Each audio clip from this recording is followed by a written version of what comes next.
Hey everyone, so I saw Tenet. It was a monumental spectacle, ferociously entertaining, bold, epic, and ingenious.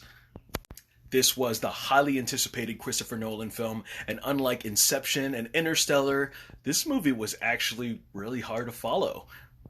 We follow an agent only known as the protagonist, played by John David Washington, who is recruited by a team called Tenet.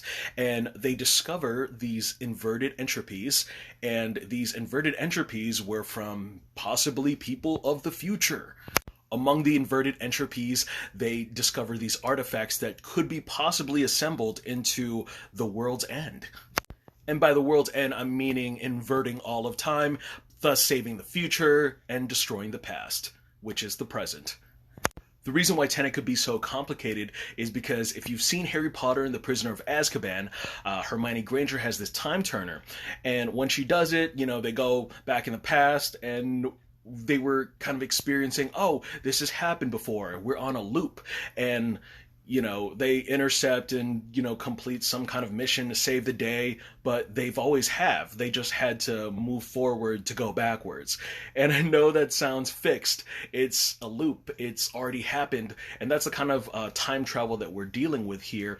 And think about that moment or that whole sequence of Harry Potter 3, and that's like the whole 2.5 hour movie of Tenet, really. That's like the best way I can explain it. I mean, unless you want me to tell you that it's James Bond with time travel on crack. John David Washington delivered a knockout performance. I've never seen his other works before, but my God, he has a really clear future ahead of him in the movie business. He just walks in all smooth and cool. Next thing you know, he's just like kicking ass. The weird thing, and I don't know whether to love it or hate it, but he had no character development. He was just known as the protagonist, and we follow him all throughout the movie, but there is no emotional balance for me to feel so at stake with this character. Robert Pattinson and Elizabeth Debicki definitely did outstanding jobs. I had no idea that their supporting roles were going to be so pivotal. I don't know why they advertised Michael Caine in this movie, because he's literally in that one scene in the trailer. Kenneth Branagh? I don't know how you say his last name, but I've only known the fact that he was Gilderoy Lockhart in Harry Potter and the Chamber of Secrets. He was the director of Thor 1, and he's the main character of Murder on the Orient Express, but he did a really good job as a villain. It was like the first time I really took him seriously. He was just so evil. Now, this isn't so much of a spoiler, it's something I came across after viewing the film, but there are 5 keywords referred to or even seen that are part of the Sator Square, the Latin palindrome, and Tenet is even one of those words. Damn! Christopher Nolan, did you do that on purpose? I'll tell you what he did do on purpose, is that when he finally had this movie edited, my gosh, the music, the action, the explosions, the gunshots were so damn loud. I don't know if there was something wrong with my movie theater, but apparently it's been a thing that's been happening every time people view it, either in IMAX, but I mean, if you've seen the Dark Knight trilogy, or Interstellar, or Inception, there are moments where it's just boom, just blaring, the speakers are just rumbling, but it was almost like that throughout the whole movie.